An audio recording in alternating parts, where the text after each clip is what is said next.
Om Swastiastu. Om Swastiastu. Halo pemirsa Bali TV, apa kabar Anda? Senang sekali kembali saya Putu Ayu Susanti dapat menjumpai Anda dalam program acara Dialog. Pastinya pada kesempatan kali ini kita akan membahas topik terkait melalui PKK berdayakan keluarga, kelola halaman, wujudkan aman pangan, keluarga bebas stunting. Dan tentunya pemirsa Bali TV, pada hari ini saya tidak sendiri tetapi saya ditemani oleh dua orang narasumber kita. Langsung saja kita menyapa beliau. Di sebelah kiri saya adalah beliau Nyonya Sagung Antari Jaya Negara, atau lebih dekat kita sapa dengan Ibu Antari. Beliau adalah selaku Ketua Tim Penggerak PKK Kota Denpasar. Kita sapa dulu. Om Swastiastu Ibu. Om Swastiastu. Apa kabar? Beci. Matur suwun semua Ibu sudah hadir di tengah-tengah pemirsa Bali TV, dan kita akan banyak membahas topik kita hari ini ya Ibu ya.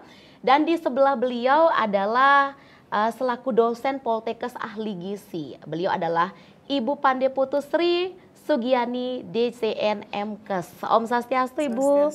Ibu Pande sapaan dekatnya. Punapi gatra Ibu. Astungkare bece. Iya, terima kasih juga Ibu sudah hadir di tengah-tengah pemirsa Bali TV. Ya pemirsa, selama kurang lebih 1 jam ke depan kami akan menemani Anda. Pastinya dengan topik kita sekali lagi seputar melalui PKK berdayakan keluarga, kelola halaman, wujudkan aman pangan, keluarga bebas dari stunting. Mungkin Anda pemirsa Bali TV sering sekali melihat tayangan di beberapa media atau sering membaca di media sosial stunting. Mungkin ada yang sudah mengetahui apa itu stunting, tetapi banyak pula yang miskomunikasi atau tidak mengetahui detail seperti apa sih stunting. Langsung kita bahas dengan narasumber kita yang pertama, Ibu Ketua Tim Penggerak PKK Kota Denpasar, Ibu Antari. Ibu, kita mau tahu sebelum kita membahas lebih jauh terkait topik kita hari ini, apa sih sebenarnya itu stunting, Ibu? Jadi sepengetahuan saya, stunting itu adalah di mana anak tumbuh dan berkembang tidak sesuai dengan umur, tidak sesuai dengan tinggi badannya. Jadi anak itu mengalami gizi buruk dan perlambatan pertumbuhan. Oke, jadi kondisi anak yang seperti itu disebut dengan stunting. Oke, apa kira-kira yang menyebabkan sampai terjadinya kondisi seperti itu? Padahal kalau kita sebagai ibu, seorang ibu hamil kan pasti benar-benar ingin perfect sekali ya Bu ya, ketika sedang mengandung berarti makanan kita sangat kita perhatikan, aktivitas kita juga sangat kita jaga, tetapi sampai terjadinya hal seperti itu, kira-kira faktor apa Ibu yang menyebabkan? Ada beberapa faktor, itu misalnya pada saat dia remaja, pada saat dia akan menikah, dia mengalami namanya anemia. Baik. Demikian juga pada saat hamil, ibunya kekurangan gizi. Demikian juga pada saat anak itu lahir, dia juga mengalami tumbuhnya tidak sesuai dengan umurnya. Itu juga disebabkan karena kurangnya gizi pada anak tersebut. Oke, ternyata itu salah satu yang menyebabkan terjadinya stunting. Ibu selaku Ketua Tim Penggerak PKK Kota Denpasar, bagaimana melihat stunting di Kota Denpasar sendiri, Ibu Antari? Kalau di Denpasar sampai saat ini stunting masih di angka 9%, jadi masih di bawah provinsi. Meskipun angka stunting masih tidak begitu mengkhawatirkan, tapi kami selaku Tim Penggerak PKK Kota Denpasar ikut membantu juga pemerintah Kota Denpasar untuk menurunkan angka stunting tersebut dengan berbagai upaya-upaya. Oke, kalau di Kota Denpasar kita 9% ya tadi disampaikan Ibu. Walaupun tidak sebegitu signifikan, ini tergolong sangat rendah ya Ibu ya, bagaimana Kota Denpasar ini menekan angka stunting untuk tidak terjadinya stunting. Usaha apa Ibu yang selama ini sudah dilakukan terutama dari Tim Penggerak PKK Kota Denpasar bersama tim terkait? Baik, kami PKK Kota Denpasar merupakan salah satu organisasi kemasyarakatan mitra kerja pemerintah Kota Denpasar, sudah barang tentu ikut bertanggung jawab untuk meningkatkan kesejahteraan masyarakat melalui pemberdayaan keluarga. Jadi adapun program-program yang sudah kami lakukan, yaitu pertama kami mengadakan pelayanan posyandu paripurna yang tersebar di 8 kelurahan 4 kecamatan di Kota Denpasar, di mana posyandu itu merupakan pelayanan dasar kesehatan baik untuk ibu hamil, untuk balita maupun untuk lansia. Kami juga menggiatkan kembali posyandu remaja, yaitu merupakan pelayanan sebelum melakukan pernikahan ada kesehatan reproduksi, ada juga peningkatan baik secara spiritual pasangan calon pengantin. Kami juga memberikan makanan tambahan PMT berupa paket sayur, ikan, susu, biskuit kepada ibu hamil yang berisiko tinggi dan juga kepada balita yang mengalami gizi buruk yang tentunya nantinya agar mereka tidak tumbuh menjadi stunting. Itu kami lakukan dalam kegiatan Ibu Ketua Tim Penggerak PKK Menyapa dan Berbagi.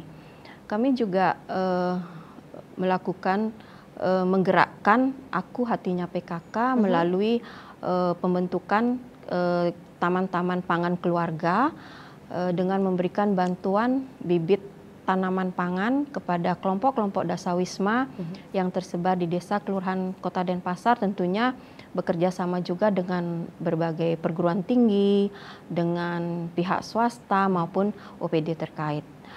Kami juga melakukan setelah memberikan bantuan tanaman pangan, kami juga memberikan pendampingan bagaimana cara mengolah tanaman-tanaman pangan tersebut menjadi olahan makanan tambahan sebagai alternatif dari makanan pokok. Dan juga kami mensosialisasikan baik melalui TV ataupun secara langsung tentang 1000 HPK. Iya, saya juga sempat melihat tayangan di TV itu Bu tentang stunting ya dari Ibu Antari langsung ya. Jadi sangat banyak sekali program-program yang sudah dilaksanakan yang disiapkan oleh tim penggerak PKK Kota Denpasar bersama timnya bagaimana caranya untuk menekan stunting. Kalau bisa Denpasar jangan 9% tetapi 0% ya Ibu ya. Baik, nanti kita akan sambung perbincangan kita dengan Ibu Antari, dengan Ibu Pande juga. Ya pemirsa, menarik sekali perbincangan kita pada saat ini di program acara Dialog dan tentunya kami akan kembali sesaat lagi untuk Anda.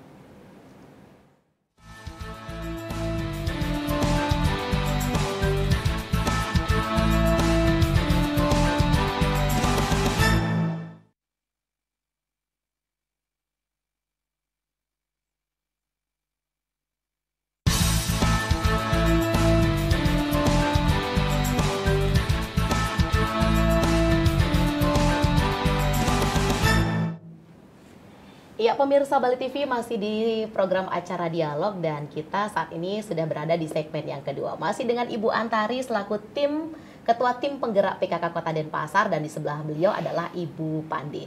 Kalau tadi kita sudah berbincang dengan Ibu Antari seputar stunting, bagaimana hal-hal yang sudah berusaha dan coba dilakukan oleh tim Ketua Penggerak PKK Kota Denpasar bersama timnya untuk menekan angka stunting itu.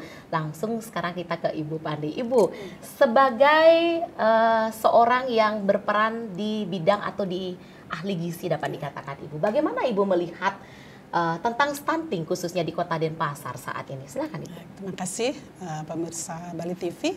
Jadi stunting ini tadi sudah dikatakan sama Mbak Santi ya, sama Ibu juga bahwa sangat penting untuk kita atasi bersama ya, karena stunting ini kedepannya itu kalau banyak anak-anak yang stunting, kedepannya itu akan membuat masyarakat kita menjadi banyak yang kurang gizi dan ini tidak baik untuk pembangunan kita.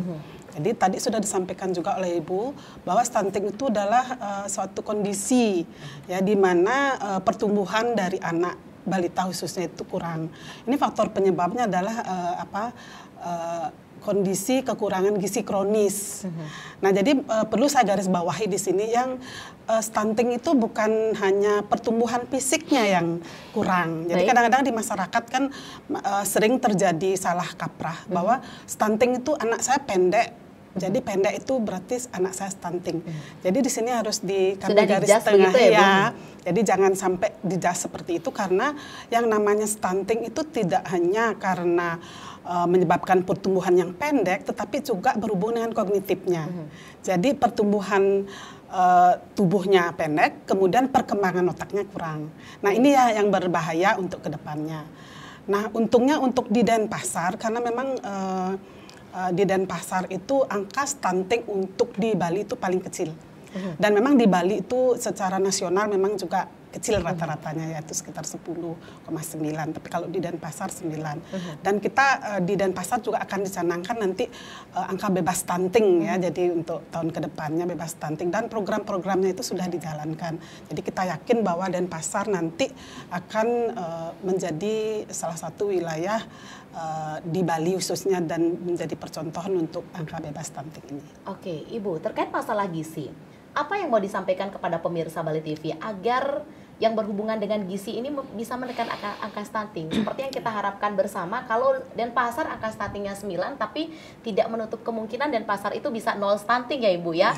Tentunya salah satunya yang didukung oleh gizi yang baik untuk bayi selama di dalam kandungan sampai beliau dilahirkan. Bagaimana Ibu melihat? Jadi kalau kita bicara masalah gizi ya, jadi karena memang faktor penyebabnya adalah masalah gizi kronis ya. Tentu ini kita usaha-usaha yang harus kita lakukan berhubungan dengan kondisi seperti ini itu tidak hanya dari segi preventif saja, tetapi diawali dengan segi promotif.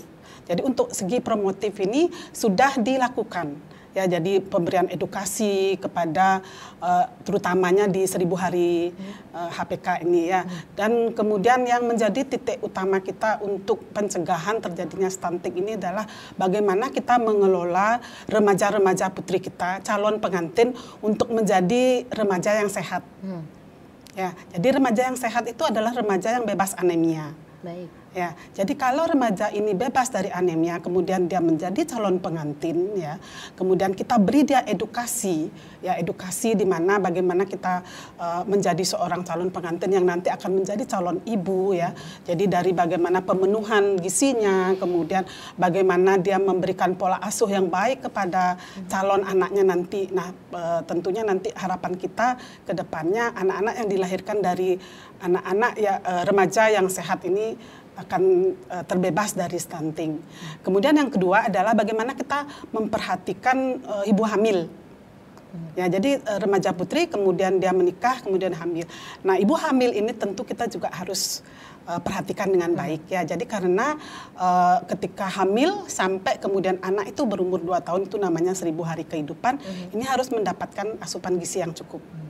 Ya, jadi dari ibu hamil kemudian melahirkan anak bayi ya umur 6 bulan harus mendapatkan ASI eksklusif, kemudian setelah 6 bulan mengikuti kemampuan si anak untuk mengkonsumsi makanan sampai dia berumur 2 tahun, itu makanannya harus sehat bergizi. Mungkin itu yang disebut dengan masa keemasan anak. Iya, betul. Ya, jadi goal periode. Ya. Jadi di situ kita harus bisa menyiapkan makanan yang baik dan sehat kepada calon bayi ataupun kemudian anak-anak kita.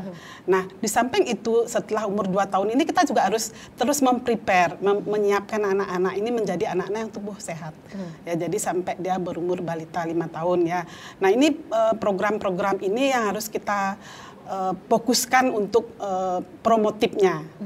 Ya, jadi kalau kemudian edukasi, kemudian pemenuhan gizi itu baik melalui secara nasional, kemudian masyarakat umum sampai di rumah tangga itu sangat penting sekali diperhatikan. Nah, akses ini yang harus kita ciptakan karena salah satu masalah gizi pemenuhan asupan itu tentu tidak hanya kita memberikan makanan, tapi makanan itu tersedia atau tidak.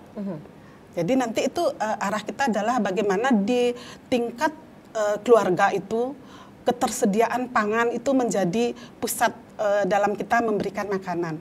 Jadi mungkin di masyarakat umum ada makanannya tersedia, tetapi kalau secara ekonomi orang tua itu tidak bisa memenuhinya, bagaimana caranya?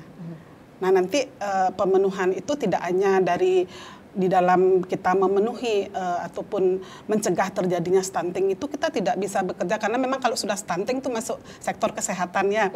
Jadi kalau dari segi kesehatan itu mungkin kita hanya bisa memberikan intervensi itu hanya 30% saja. Misalnya melalui posyandu, pemberian makanan tambahan begitu. Tetapi sektor yang lain yang sangat penting di dalam mencegah ataupun mencapai Denpasar bebas stunting mungkin tidak bisa 0%, Mbak. Jadi sebenarnya bebas stunting itu di bawah 20% itu sudah masuk bebas stunting sebenarnya. Berarti tetapi kita ingin masuk dong, Bu, ya? Sudah masuk, tapi kita ingin di bawah 5%. Baik. Jadi Denpasar ingin di bawah 5% angka stunting tersebut. Nah, tentu untuk mencapai itu kita tidak dari kesehatan itu tidak bisa. Jadi harus dengan sektor lainnya. Semua Jadi ada sektor, lintas ya? program Oh, ya. baik. Jadi lintas program itu yang mungkin 70% nanti yang mempengaruhi tercapainya angka stunting atau Denpasar bebas stunting ini. Nah, salah satu sektor itu nanti adalah PKK sebagai mitra, karena kalau kita bicara PKK, nah saya juga orang PKK ya, karena semua ibu itu di dalam keluarga, benar nggak Ibu? Kalau sudah menjadi Jadi ibu pasti anggota PKK. Ya. Ya. Jadi itu menjadi tugas kita di situ untuk ikut berpartisipasi di dalam mencegah ataupun menurunkan angka stunting ini. Jadi ibu-ibu itu sangat penting sekali perannya untuk mencegah atau mencapai Denpasar bebas stunting ini. Iya, terima kasih loh Ibu Pande, ini penjelasannya sangat membantu sekali dan sangat mengedukasi sekali pemirsa Bali TV yang menyaksikan acara kita. Kita sambung lagi ke Ibu Antari. Ibu, seperti yang Bu Pande tadi sampaikan, semua perempuan yang sudah menikah akan menjadi seorang PKK. Ibu-ibu dan juga saya pun termasuk. Nah, bagaimana cara kita menekan angka stunting? Bagaimana fashionnya seorang ibu PKK itu bisa meramu sesuatu di dalam keluarga agar menjadikan masa-masa keemasan daripada anak itu tercipta seperti itu. Memang kita mencari sesuatu yang oke, anak saya harus mempunyai gizi berkecukupan, makan harus mempunyai menu-menu yang sempurna. Ya, tapi bagaimana kalau tidak didukung oleh sektor ekonomi yang memadai untuk hal itu? Bagaimana dari tim penggerak PKK Kota Denpasar, terutama dari Ibu sebagai ketuanya, melihat hal ini, Bu? Terima kasih. Perlu saya sampaikan, PKK itu tidak hanya ibu-ibu, bapak pun boleh ikut PKK. Ya, jadi dengan terbukanya media sosial, terbukanya dunia informasi, saya rasa tidak susah-susah amat ya, karena sekarang banyak yang bisa kita baca, banyak yang bisa kita lihat, banyak yang bisa kita contoh. Jadi ibu rumah tangga tentunya mempunyai peran besar juga dalam menurunkan angka stunting di Kota Denpasar. Salah satu contohnya mungkin karena keterbatasan ekonomi, disitulah peran kami untuk masuk ke keluarga yang kami sebut dengan Dasawisma. Kami di Kota Denpasar masuk melalui Dasawisma membuat kelompok-kelompok pangan keluarga dengan kami memberikan bantuan bibit tanaman pangan, bibit lele, jadi melalui Dasawisma. Ini gemar makan ikan ya, Bu? Iya, di samping ya. Jadi dengan itu, jadi mereka meskipun dengan ekonomi yang terbatas, seperti misalnya harga cabai naik, kalau kita sudah menanam cabai, jadi kita tidak perlu beli. Jadi itulah, itulah yang namanya hatinya PKK. Kita masuk melalui Dasawisma dengan membentuk pangan-pangan keluarga. Jadi kita memberikan stimulus dengan memberikan bantuan bibit, dan kita juga memberikan pendampingan dengan memberikan pelatihan-pelatihan untuk mengolah pangan lokal tersebut menjadi makanan-makanan tambahan, yang salah satu narasumbernya adalah Ibu Pande juga yang menjadi narasumber untuk pengolahan makanan tersebut, yang tentunya tidak hanya sekedar makanan tapi makanan yang bergizi. Ada nilainya ya, Bu ya. Makan boleh makan, tetapi makanan itu harus bergizi ya. Ibu, kalau untuk itu apakah orang tua terutama di Kota Denpasar ini sudah cukup teredukasi berarti mengenai masalah stunting ini? Kalau masyarakat Denpasar kan masyarakat yang sudah melek ya, melek informasi, melek media sosial. Saya rasa sudah pasti mereka sudah tahu apa itu stunting. Mungkin kami hanya memberikan pendampingan seperti yang saya katakan tadi, melalui Dasawisma, pendampingan masalah makanan yang bergizi, bagaimana mengolah makanan supaya menjadi makanan bergizi, mungkin melalui posyandu, memberikan makanan tambahan, seperti balita mungkin menimbang balitanya, terus mengukur tinggi badan. Nah, dari posyandu itu juga melalui kader-kader kami secara langsung memberikan sosialisasi masalah stunting, bagaimana penanganannya. Oke. Saya rasa begitu. Baik, Ibu, memang kita lihat kalau Denpasar ini memang termasuk kota ya, Bu ya. Jadi mungkin penerimaan masyarakat juga rata-rata masyarakat sudah melek teknologi semua. Nah, dengan program-program yang sudah Ibu lakukan selama ini, apakah penerimaan dari masyarakat itu cukup bisa diterima atau Ibu mempunyai challenge tersendiri nih, wah agak susah nih saya masuk, saya harus lebih bekerja keras sebagai ketua tim penggerak PKK Kota Denpasar. Bagaimana selama ini, Bu? Saya tidak pernah merasa kesusahan atau susah mendekati Berarti masyarakat karena ini kami kan proaktif kalau sekali, PKK ya? itu kan berjenjang Ibu, dari tingkat pusat, provinsi, kabupaten kota, kecamatan, desa lurah sampai dengan dasawisma. Baik. Jadi pendekatan kami melalui kader-kader kami yang ada di dasawisma, di desa kelurahan, di kecamatan. Sudah dari dasar Ya fondasinya, sudah, Bu, ya? ya itulah hebatnya organisasi PKK itu. Jadi sudah menyentuh langsung ke rumah tangga. Wow, luar biasa. Sudah dari rumah tangganya, dari keluarganya Iya, itu dari dibentuk ya, keluarga Bu, ya. sendiri. Jadi kalau di keluarganya itu fondasinya sudah bagus, fondasinya sudah baik, edukasinya sudah oke, niscaya diharapkan ke atas-atas itu lebih gampang lagi apapun yang dilakukan, Iya. Ibu, ya. Ya, pemirsa, kita sudah ngobrol dengan Ibu Antari, juga Ibu Pande. Kita masih ada sisa waktu di segmen kita kali ini sebelum kita rehat sejenak menuju ke segmen yang ketiga. Saya mau ke Ibu Pande. Ibu, tadi Ibu menjadi salah satu narasumber di kegiatan apa, Ibu, dan apa yang disampaikan pada saat itu? Mungkin ada hubungannya dengan stunting, Ibu? Iya. Betul. Oh, betul. Ya, terima kasih. Silakan, Ibu. Terima kasih, Mbak. Mungkin bisa sedikit diceritakan Iya. karena kita masih punya waktu nih, Bu. Jadi terima kasih Mbak. Jadi memang ini Ibu Wali kami itu memang luar biasa Iya. ya. Jadi selalu memberikan kesempatan kepada kami dari Gizi ya, jadi sebagai seorang ahli gizi tentu kegiatan pencegahan stunting ini sangat penting sekali dan memang menjadi bagian kami untuk bisa membantu di dalam menurunkan status gizi ataupun menurunkan angka stunting di Kota Denpasar. Jadi banyak edukasi yang sudah kami lakukan, tidak hanya berhubungan dengan penurunan stunting ini ya. Jadi ada pelatihan-pelatihan misalnya pengolahan pangan lokal seperti itu ya. Jadi kami seperti kemarin kita melakukan pengolahan pangan, salah satunya pangan lokal yang memang dibudidayakan di setiap rumah tangga. Sebenarnya di Kota Denpasar tuh kalau kita tengok ke rumah itu pasti ada satu pohon yang sangat bagus khasiatnya itu, yaitu kelor salah satu aja ini ya. Sebenarnya yang lain banyak juga Mbak ya. Jadi karena memang kalau kita pemanfaatan pekarangan untuk menciptakan ketahanan pangan keluarga itu sangat banyak sebenarnya ya. Jadi edukasi itu tidak hanya oleh ahli gizi tetapi juga oleh pertanian ya. Jadi oleh termasuk juga di situ mungkin yang berhubungan dengan estetika gitu. Itu juga berhubungan dengan peningkatan ekonomi keluarga. Jadi supaya bisa untuk sedikitnya sebagai seorang ibu walaupun di rumah masih juga bisa menghasilkan gitu ya, terutamanya nanti apa yang kita hasilkan itu tentu untuk anak-anak kita semua.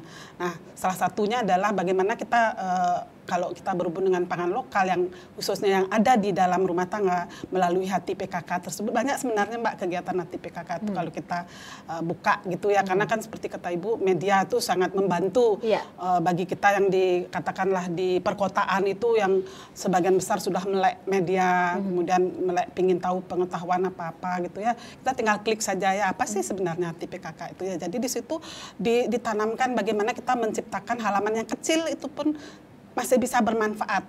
Misalnya penanaman sayur. Saya dulu sering mungkin lagi viral gitu ya, penanaman selada gitu kan, dengan hanya menggunakan media terbatas Ibu, itu sudah bisa kita memenuhi sayuran.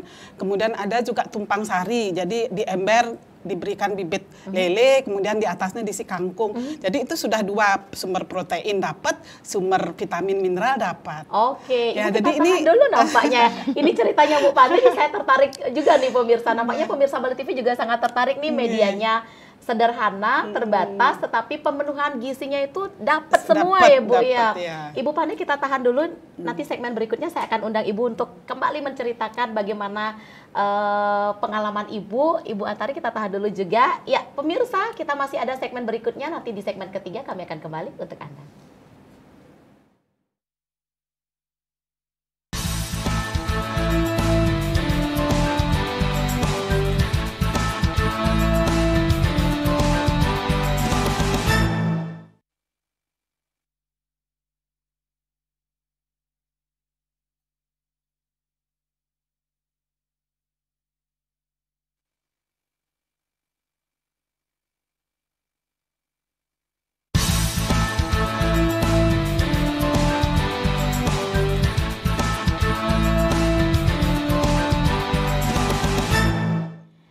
Pemirsa Bali Negara. TV di segmen yang ketiga kami kembali masih Yang bersama garing. Ibu Antari, masih bersama Ibu Pande. Karena tadi segmen sebelumnya kita sempat terputus pemirsa bagaimana obrolan menarik dari Ibu Pande menceritakan bagaimana kita mempunyai lahan yang terbatas atau media yang terbatas, tetapi kita bisa melakukan yang namanya penanaman selada, yang namanya berternak lele, itu semua nilainya dapat dalam komposisi makanan yang sempurna ya Ibu ya. Yang sehat, ya. Iya, makanan Ya. sehat. Silakan Ibu disambung kembali sebelum nanti saya ke Ibu Antari. Jadi betul ya.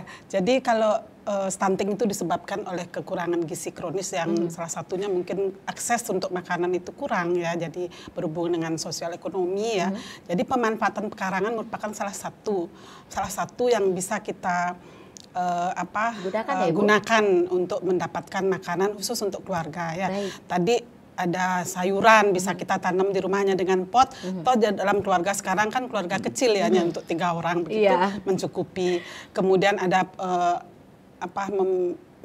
dalam ember gitu Budidaya, ya. ataupun dalam bak khusus yang memang mudah untuk kita dapatkan, budidaya lele, kemudian sayuran yang lain dan juga mungkin buah-buahan juga ya. Jadi dan bibit-bibitnya sudah disediakan oleh pemerintah melalui PKK. Jadi itu tinggal bagaimana kita membina ibu-ibu PKK tersebut melalui Dasa Wisma ini untuk menjaga ataupun memelihara pohon-pohon tersebut sehingga menghasilkan, termasuk lombok yang seperti itu ya. Sayuran sawi hijau dulu juga sering ditanamkan dan itu bisa mencukupi untuk kebutuhan keluarga. Jadi ketahanan pangan itu terjaga dia. Apalagi kalau misalnya masih ada remaja di sana, ada ibu hamil seperti itu.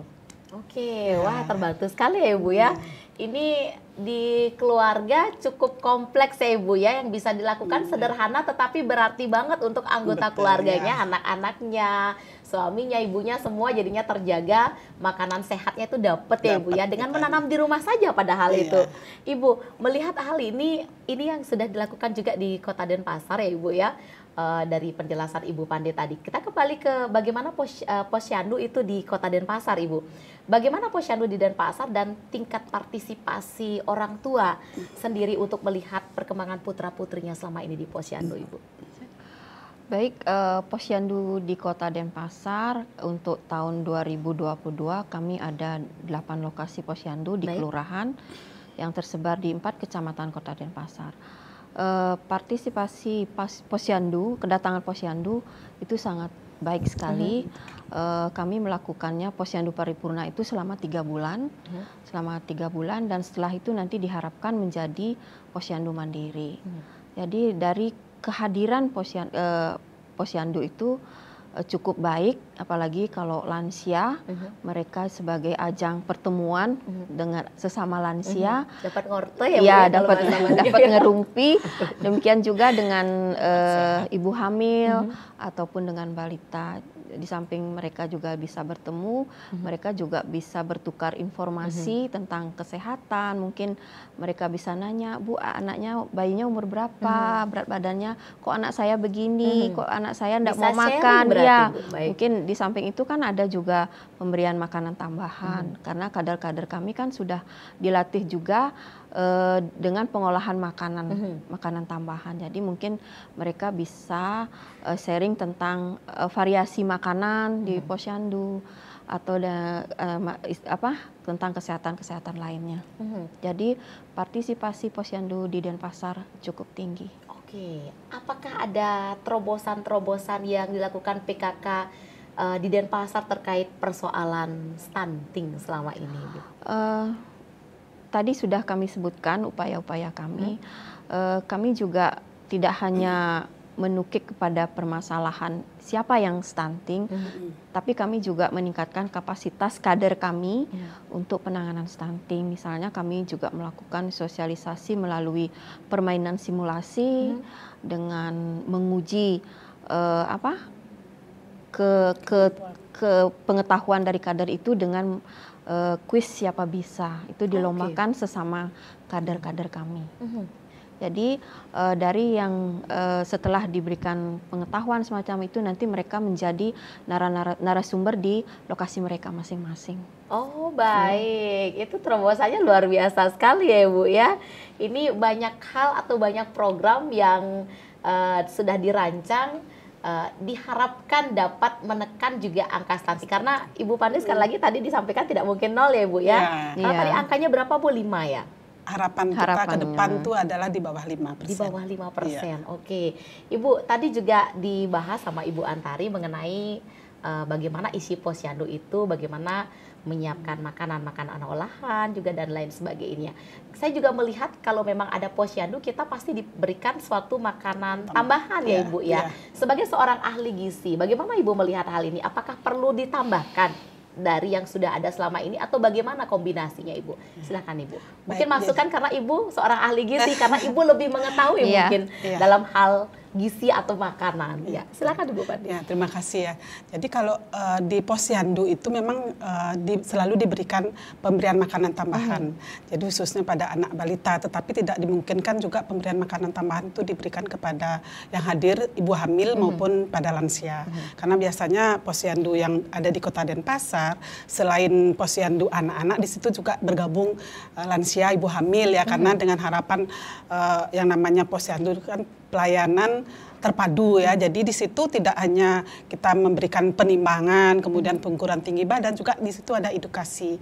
Nah, kami ahli gizi juga dari Poltekkes Denpasar selama ini sudah komitmen juga ikut berpartisipasi di dalam posyandu. Itu salah satunya adalah pemberian makanan tambahan. Jadi pemberian makanan tambahan itu sebenarnya tidak hanya sekedar memberikan makanan tambahan, tetapi lebih daripada edukasi. Jadi karena kita berharap dengan pemberian makanan tambahan ini, keluarga yang hadir di sana membawa balita, dia tahu, paham apa saja isi daripada PMT itu. Baik. Jadi kita biasanya juga memberikan edukasi tentang gizi seimbang di sana.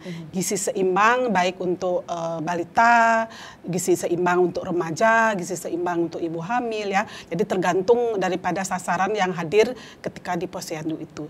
Jadi untuk pemberian makanan tambahan ini, fungsinya tidak hanya memberikan makanan tambahan, karena kan sebenarnya anak-anak tuh mungkin bagi anak-anak yang sudah pertumbuhannya sudah baik, dia sudah cukup untuk konsumsi makanannya. Tetapi bagi anak-anak yang pertumbuhannya kurang, ini makanan tambahan ini penting. Kemudian si ibu tahu bagaimana komposisi daripada makanan itu. Jadi dia harus mengandung gizi seimbang. Jadi kalau dulu-dulu mungkin PMT itu lebih banyak pada telur, kacang hijau, begitu ya, gula. Dan ini sasarannya tidak tepat. Biasanya ibu-ibu mengambil, bawa pulang, kemudian yang mengkonsumsi adalah keluarganya. Orang rumah ya Bu ya, justru ya. Ya, sehingga si anak yang menjadi sasaran kita itu tidak tercapai. Nah, kalau sekarang PMT itu lebih kepada edukasi kepada orang tua. Oh, ini loh bentuk makanan yang mesti ibu belikan. Jadi kalau anak ibu masih umur 6 bulan, jangan dulu dikasih makanan. Jadi benar-benar ASI eksklusif. Karena kalau kita salah di dalam memberikan makanan ketika dia umur 0-6 bulan, ini bisa jadi kejadian inilah menyebabkan salah satu faktor penyebab daripada stunting itu sendiri. Karena ketika dia umur 0 sampai 6 bulan, pencernaan si anak itu belum sempurna. Sehingga dia tidak mampu mencerna makanan itu, menyebabkan sakit, akhirnya menjadi keterusan dan dia menjadi pertumbuhannya tidak bagus. Nah, kemudian ketika dia sudah umur 6, di atas 6 bulan ya, itu sudah mulai dibawa ke posyandu. Nah, di situ kita sudah mulai melatih, oh ini loh anak umur 6 sampai 8 bulan dapat makanan seperti ini. Jadi setelah dia makanan cair terus dari ASI, nah dia harus diberikan makanan yang halus. Jadi di situ ada sari buah, ada bubur halus. Kemudian di atas 8 sampai kemudian seterusnya dia sudah mulai dikenalkan makanan biasa, sama seperti kita hanya faktor-faktor yang merangsang itu dibatasi. Jadi ini fungsinya apa? Untuk melatih pencernaan daripada si anak ini menjadi tumbuh kembangnya bagus. Nah, sehingga kejadian untuk stunting itu bisa kita pantau.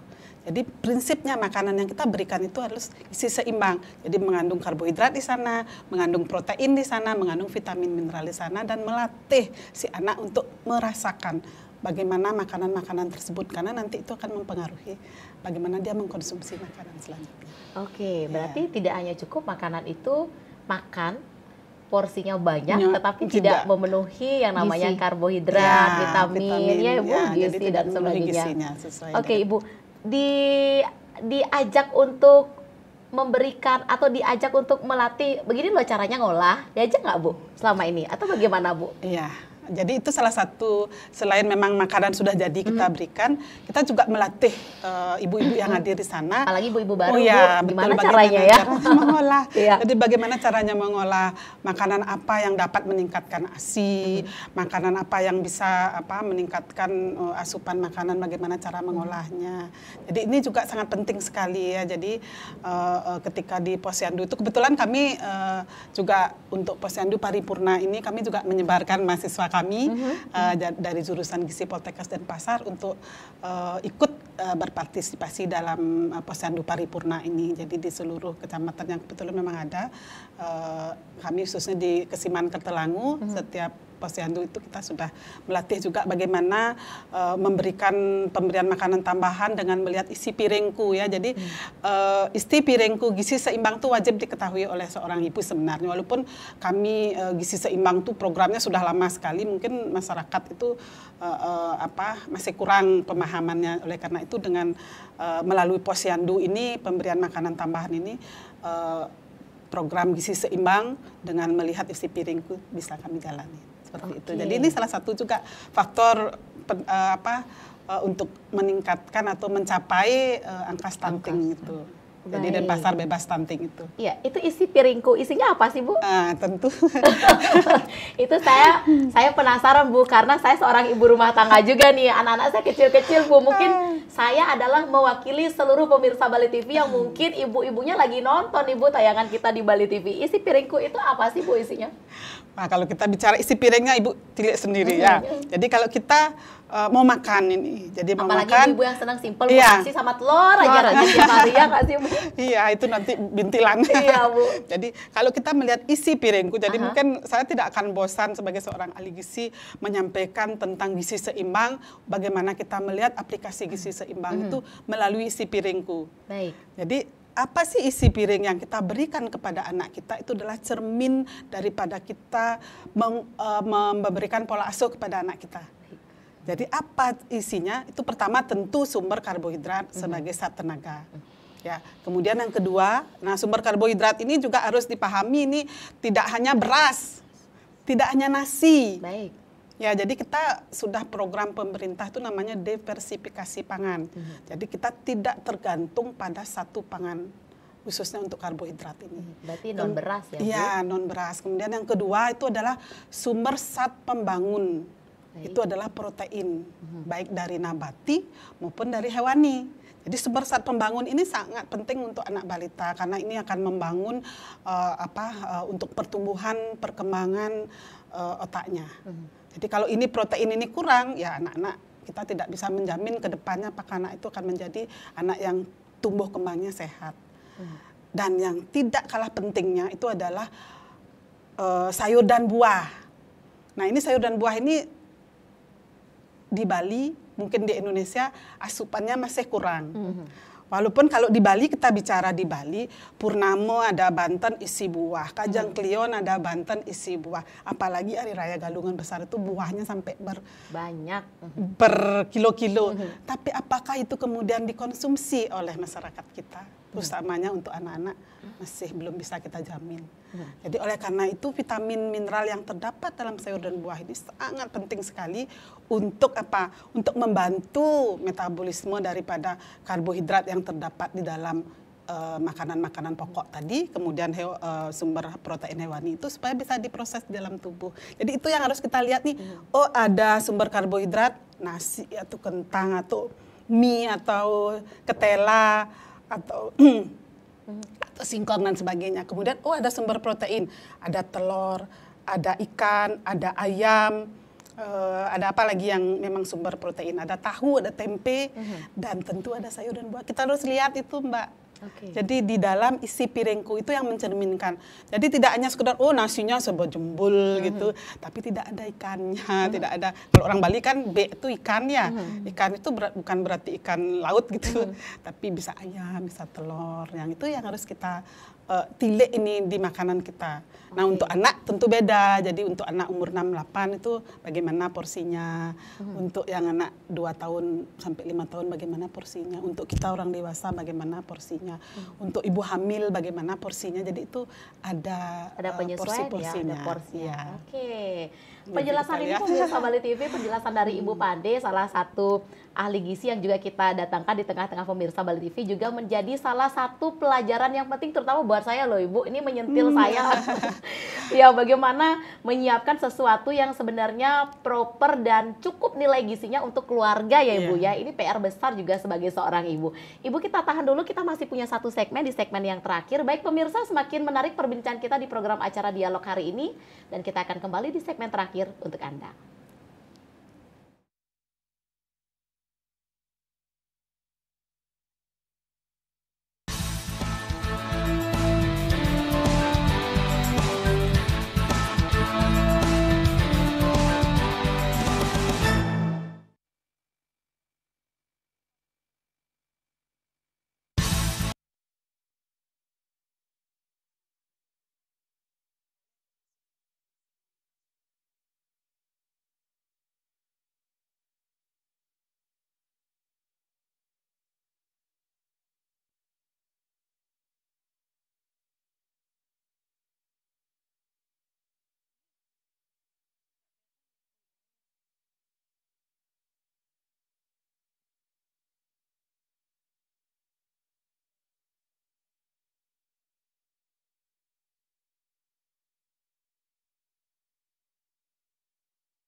Baik pemirsa Bali TV, di program acara Dialog di segmen terakhir masih bersama kedua orang narasumber kita, masih bersama Ibu Antari, masih bersama Ibu Pande juga.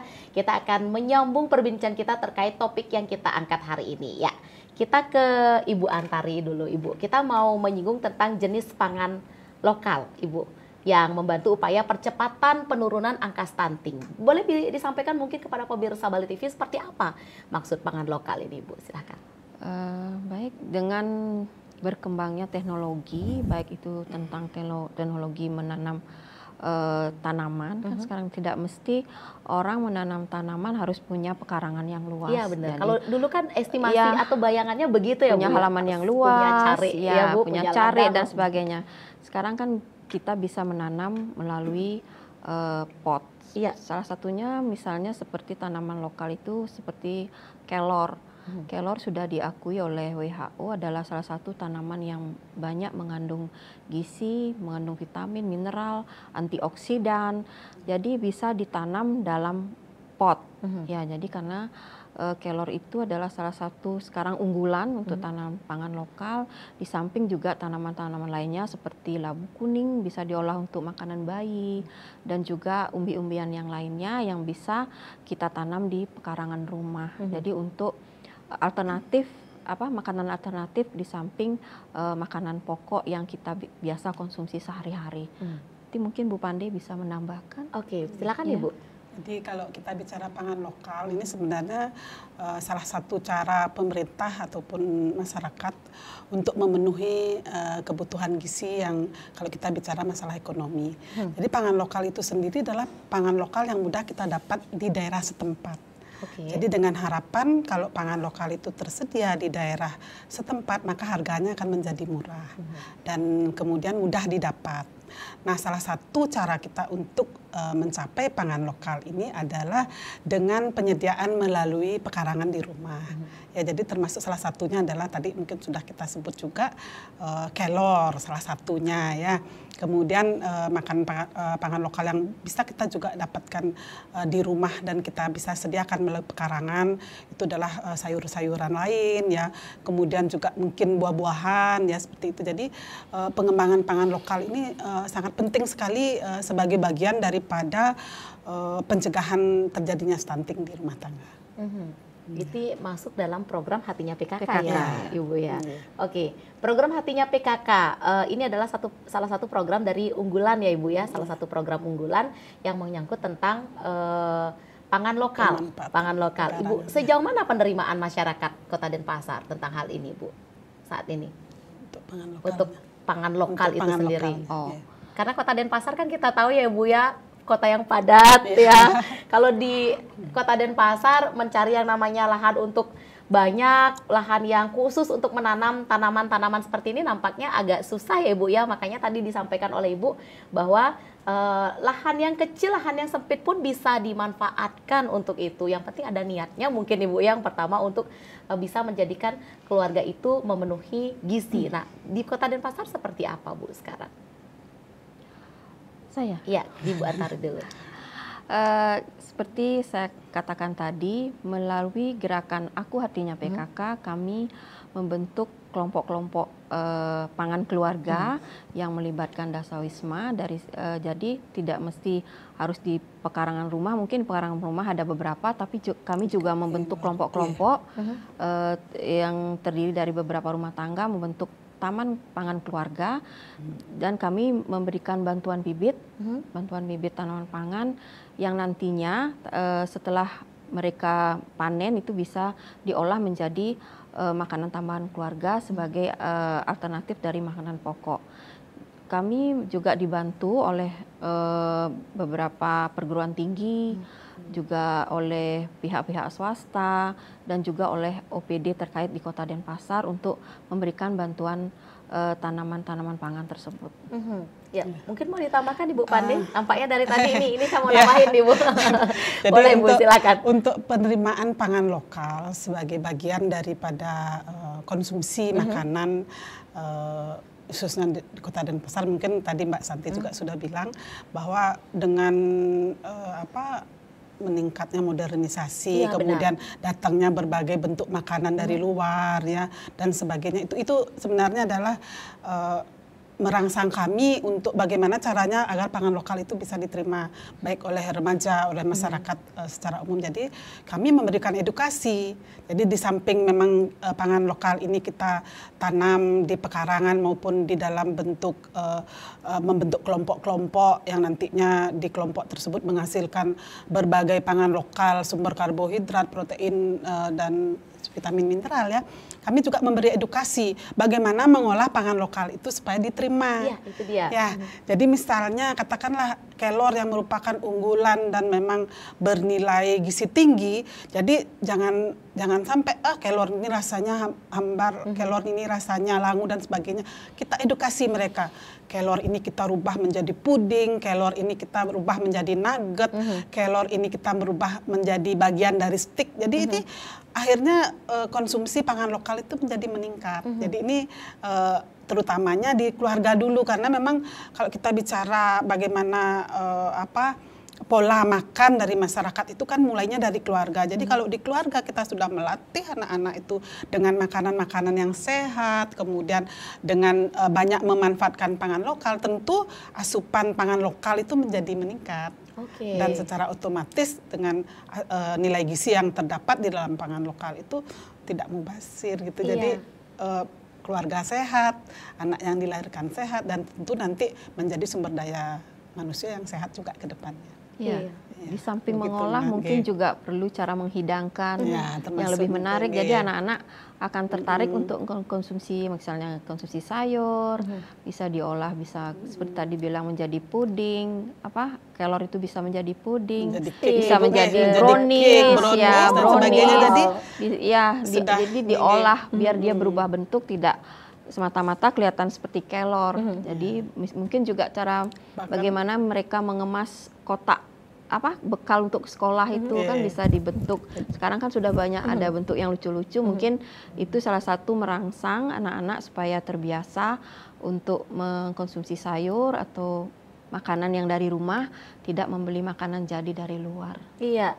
Teknologi pangan juga Mbak. Jadi kelor itu sudah jadi tepung sekarang banyak. Jadi bisa dijadikan teh kelor, susu kelor gitu. Jadi anak-anak itu sudah dibuat mulai, praktis, tapi tetap ya Bu tidak jadi menghilangkan gizi lokalnya itu ya Bu, pangan lokal. Oh baik.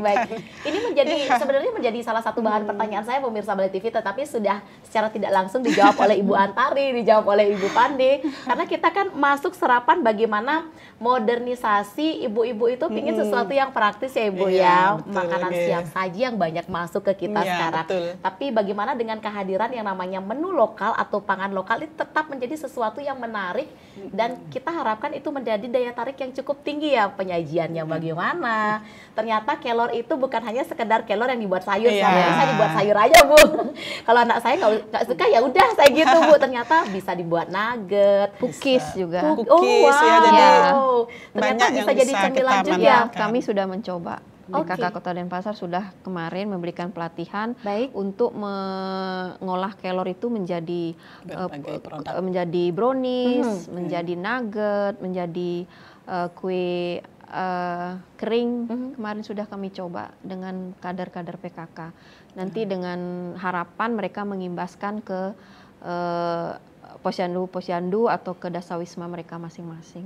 Oke, Ibu, dengan adanya kegiatan seperti itu, ini sudah mulai dipraktekkan, sudah mulai diajarkan ke tim-tim Ibu. Nanti kalau memang ada kegiatan atau kalau memang ada acara dipamerkan nggak Bu kira-kira? Sehingga lebih terpublish kepada masyarakat. Oh ternyata kelor tuh olahannya banyak loh, bukan sekedar kelor yang diisiin santan kayak di rumah saya Bu. Itu dipublish nggak Bu? Mungkin melalui pameran, oh ini loh kita buat seperti ini loh hasilnya. Dibuat nggak seperti itu Bu selama ini? Saya rasa udah banyak kok di Denpasar ya. Mungkin cuman kurang edukasi saja mungkin ya, atau mungkin kurang disebarluaskan apa sih sebenarnya manfaat kelor. Tidak sekedar hanya menjadi sayur isi santan dan sebagainya, tapi mungkin harus lebih sosialisasinya kreatif itu lebih kreatif lagi, lebih inovasinya lagi harus lebih banyak. Saya rasa itu Bu. Oke, Ibu Pande apa yang mau ditambahkan terkait olahan itu Bu? Ya memang benar seperti kata Ibu Wali tadi ya, jadi bagaimana seorang ibu harus kreatif dan inovatif di dalam menyediakan makanan untuk keluarganya. Jadi itu saja prinsipnya, sehingga dengan pemberian edukasi, kemudian pelatihan-pelatihan yang kita berikan kepada ibu-ibu itu bisa dimanfaatkan secara langsung. Jadi untuk kemudian secara langsung digunakan dan juga secara tidak langsung memberikan tambahan ekonomi. Jadi misalnya setelah dia memahami kemudian mengaplikasikan bagaimana mengolah salah satu produk lokal tadi kelor itu menjadi produk lain, misalnya menjadi nugget, menjadi aneka cake gitu ya, itu kan selain bisa dimakan sendiri oleh keluarga kan bisa dijual juga untuk menghasilkan. Jadi mungkin untuk ekonomi mungkin ketika di pameran itu hanya sekedar memberikan pengetahuan, oh ini loh ada produk dari kelor yang bermacam-macam, kemudian kita bisa pasarkan juga. Mungkin pasarannya masih tetangga juga yang kita sudah cukup, coba ini enak nih taruh di warung dan sebagainya. Jadi ini juga menambah ekonomi keluarga. Oke, bisa disupport ternyata dari sektor ekonomi ya Bu ya. Ternyata gizinya dapat, tapi sektor ekonominya juga masuk di situ. Luar biasa sekali. Ibu, menarik sekali perbincangan kita pada hari ini di program acara Dialog, namun kita terbatas waktu ya Bu ya. Rasanya untuk membahas kesehatan keluarga itu tidak ada habisnya. Ingin sekali terus kita menggali, apalagi kita sebagai seorang ibu-ibu termasuk saya Ibu ya. Nah, apa yang mau Ibu Antari dan Ibu Pande sampaikan di penghujung segmen kita pada hari ini? Mungkin diawali oleh Ibu Pande, nanti ditutup oleh Ibu Antari. Silakan Ibu. Baik, jadi kita programnya adalah Denpasar bebas stunting ya. Jadi bagaimana untuk mencapai Denpasar bebas stunting ini, kalau kami dari kesehatan itu adalah ada 3 faktor yang harus kita perhatikan. Pertama adalah dari segi promotifnya. Jadi dari segi promotif kita memberikan edukasi yang menjadi hal-hal yang dapat mencegah terjadinya stunting ini. Ya, jadi baik edukasi itu langsung kepada masyarakat maupun khususnya melalui ibu-ibu PKK. Kemudian yang kedua adalah preventif. Jadi ini adalah dengan cara pemberian makanan tambahan khususnya pada anak-anak, baik pada balita maupun pada anak-anak. Kemudian yang ketiga adalah kuratifnya. Jadi tentu kita tidak bisa hanya mempromosikan kemudian mengedukasikan. Bagi anak-anak yang sudah mempunyai penyakit penyerta, jadi penyakit penyerta ini sangat penting untuk segera diatasi sehingga nantinya mereka menjadi anak-anak yang sehat, kemudian bisa hidup normal seperti anak-anak yang lainnya sehingga tumbuh kembangnya baik. Dengan demikian maka angka stunting di Kota Denpasar akan bisa tercapai, dan tentu ini tidak hanya oleh satu sektor aja yang menangani, harus lintas sektor. Ya, harus ada sinergi ya Bu ya. Ya. Terima kasih Bu Pande, silakan Ibu Antari. Jadi masalah stunting tidak hanya bisa diselesaikan oleh pemerintah, tapi juga harus dari masyarakat sendiri. Tentunya tidak sebegitunya begitu hanya baru lahir, tapi sudah diawali dari sejak usia remaja, bagaimana para remaja calon-calon pengantin sudah memeriksakan kesehatan reproduksinya, apa kesiapan mereka untuk melahirkan nantinya setelah mereka menikah. Demikian juga dengan ibu-ibu hamil yang selalu memeriksakan kesehatan kehamilannya. Demikian juga setelah bayi itu lahir, apakah mereka harus ke posyandu atau ke fasilitas-fasilitas kesehatan yang ada di Kota Denpasar. Jadi masalah stunting itu harus kita, untuk penurunan angka stunting harus kita lakukan bersama-sama dari remaja, ibu hamil, nanti yang punya balita. Jadi harus secara bersama-sama dengan memakan makanan, tentunya makanan yang bergizi dan sehat, yang cukup bergizi dengan memakan pangan lokal yang ada di sekitar kita masing-masing, dengan tidak mengesampingkan gizi daripada tanaman pangan lokal tersebut. Baik, terima kasih kehadirannya Ibu Antari, Ibu Pande, terima kasih kehadirannya. Yuk pemirsa Bali TV, demikian dialog kita dengan topik melalui PKK Berdayakan Keluarga, Kelola Halaman Wujudkan Aman Pangan Keluarga Bebas dari Stunting. Mudah-mudahan apa yang kami sajikan pada program dialog kali ini bersama Ibu Antari selaku Ketua Tim Penggerak PKK Kota Denpasar dan juga Ibu Pande selaku dosen Poltekkes di bidang ahli gizi dapat bermanfaat bagi Anda. Dan akhir kata, saya Putu Ayu Susanti mewakili seluruh kerabat kerja Bali TV yang bertugas pada hari ini pamit undur diri dan sampai jumpa. Om Santi Santi Santi Om.